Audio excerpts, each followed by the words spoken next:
So can I have you guys introduce yourselves? Yeah, I am. And what you do in the band. Yep. I am Spencer from a silent film, and I play the drums. I'm Robert from a silent film, and I sing, and I play bits of guitar, and I play a bit of piano. Right, perfect. So I was wondering, usually bands will release a self-titled album first. In what ways does this kind of come across as maybe like a rebirth for the band or such? I think you may have answered your question within your question.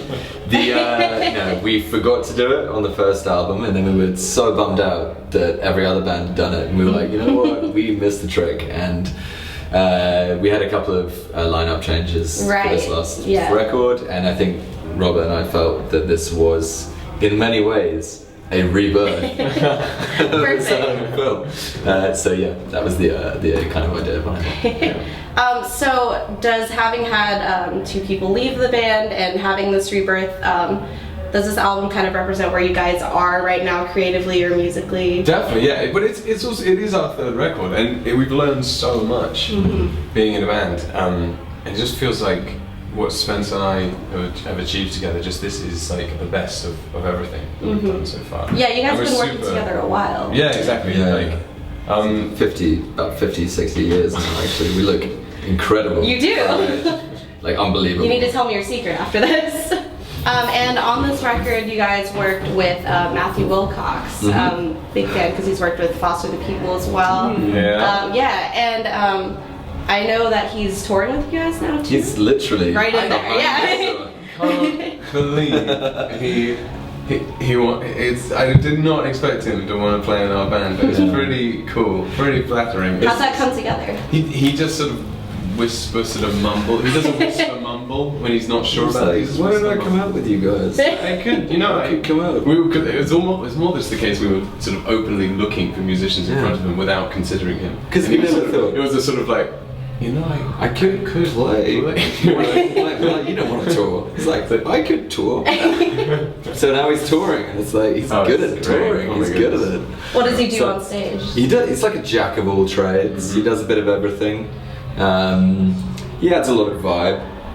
He just... It's great. It takes the pressure off me. Yeah. With just with the good looks, because he looks so attractive like that. It's really it takes the pressure off all of us. That's what's really important. Oh yeah, it's a visual thing, Well, what else does he bring to the record that you feel like you wouldn't have without him? Magic. Just magical little moments. We think of him as like a musical ballerina, sort of Tinkerbell size, dancing on the strings or on the piano. He just kind of prances around on his little synthy.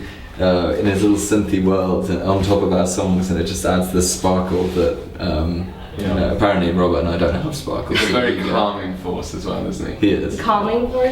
Calming. Yeah, he calms us. He soothes us. Was he just doing production stuff, or did he write with you guys too? Yeah, I mean everything, all the above basically. We would usually write a song together that Spencer and I feel is worth sharing and has an identity that means something to us, and then we would sort of bring it to Matt and sort of say, well, what do you think? And then he would add stuff, make suggestions. So it's a reducive and an additive role at that point, which is so useful because it's just such a pleasure to be able to bounce something like that off of such a brilliant creative mind that can see angles that you don't see because you're inside. And who also by that point was kind of a friend as well. Yeah. It was a very organic relationship. I feel like you kind of have this storytelling capability in your songs, and that comes even clearer in this record than I feel like it has before. Oh, great. Thanks. Yeah, and I feel like it's okay. And I feel like a lot of the production quality, sound changes have happened between the last record and this one. Have a lot of changes in that last year in 2014 when you weren't touring.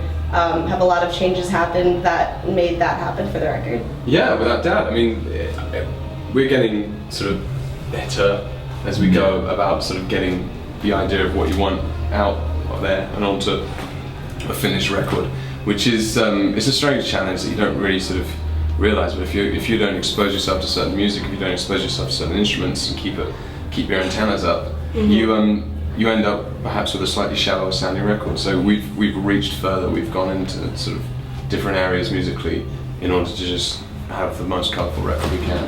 And Hey, it's all- everyone on the website, this is Kieran. This band. He's a Buy the Mets records. fan. Buy He's a their Mets merch. fan. Good luck to the Mets Buy the tonight. merch. What was it that had you guys start a record label?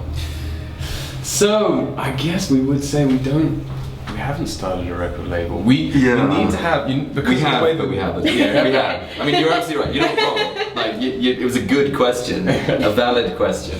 I think just by the very virtue that when you release music, you need to fill in the box that says record label, because that's the way the industry's set up. We have to have a record label of some sort to fill that role. But we feel very, very strongly that the upside and the benefits of the music industry being the way it is now with internet and being able to reach our audience is the closer we can get to our audience without the middleman, the better for everyone. Yeah. It means that, like, as a band, you're more in touch with the audience, and the audience is more in touch with the band. And you know what? We're very happy this way around. Yeah. Like, so that the old label model, I know it still works for some people, but we're going to keep going this way, and we're really pleased about it. It's not some sort of label you feel like you might take other bands under and...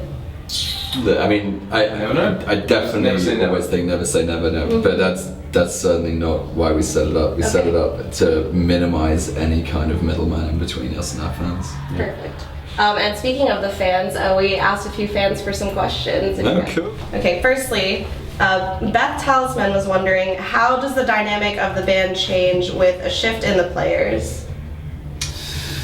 I don't know, it's really inspiring for Robert and I, always. I think that's the same probably for any musician. When you play with new musicians, it helps you refocus what you're doing, so that in that way it changes the dynamic perhaps. You know, it's fun for us to play with new people, It's but amazing. every It's time, really wonderful. every new musician's going to bring something different to the band, and I think we got 3 guys out on tour with us at the moment who all add something just like unbelievably crucial to the way this set has turned out, that we feel like it's just, well, we feel like it's really good. We think we're a really good band, like, right now. You are a really good band. Oh, thanks. Really good Well, band. wait till you see these players and you're like, oh, hey, I'm I excited. love the way that dynamic changed with these new players. But yeah, thanks, Beth.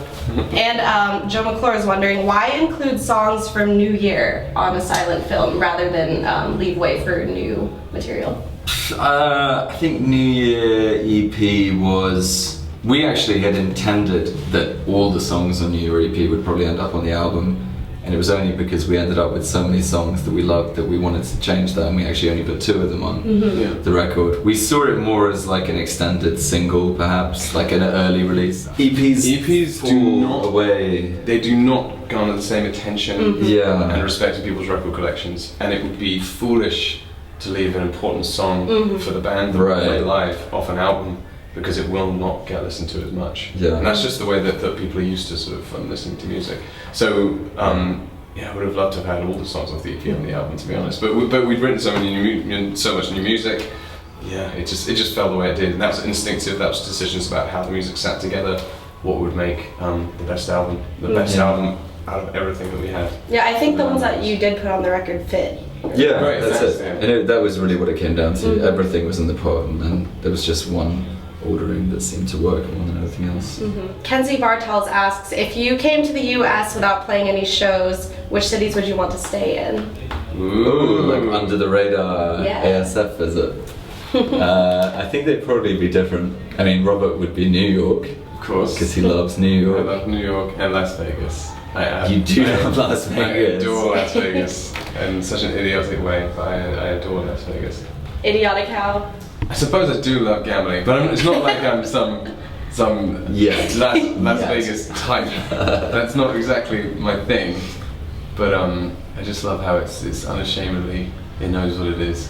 We like Charleston.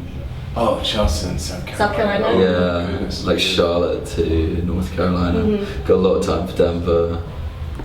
I love LA. That sounds like, I know that divides opinion, but I love LA. I love it too. Yeah. Yeah. And then actually I went to, I could live just maybe for a week up in Napa. I went up there recently, and I could enjoy some wine for a week. That would be a pretty good week, so maybe I'll visit that. Susie Tang has a couple. Firstly, she was wondering if you could tell a story about something specific that influenced one song on the new album. I was thinking maybe, just because these are some of my favorites, but maybe Lavender Fields or Chinese Lanterns. Oh, cool. Okay. Lavender Fields was real simple, but there was a lavender shrub, I guess you would say, outside my parents' house when I was growing up. Sounds so poetic. Yeah, I always walked past that shrub and thought, I need to write something. No, I just always have related the smell of lavender to home and feelings of family and growing up and stuff. So very personal to me, just talking about me. But hopefully it's kind of it's a pretty solid record for people to listen to. And then Chinese Lanterns, I think we kind of written the song and it sounded. I mean, it's very rare we do it that way around. Actually, I don't know why. It just sounded like it needed something poetic to do with sort of like Far East. Yeah. And so I was for ages, I was just racking my brain trying to think of a way to do that without it being kind of crass, which it could easily be. Yeah. She's wondering if there are any other bands on the Oxford scene that we should know about. Yeah, you see the difficulty there is that we haven't spent that much time in Oxford in the last 4 years. We've been over here. So, there is Gaz Coombs of Supergrass is making music as Gaz Coombs solo, and his records are brilliant. So that's really exciting. Album He's called actually Matador. just been nominated for a Mercury Prize. That's amazing. It's great. It's just like, that's a really, really good album. Just check it out. Alright, awesome. So thank you guys for talking to us today, and be sure to check out their latest album, Silent Film. I'm not waiting any longer. You give me something to believe in. You guys ready?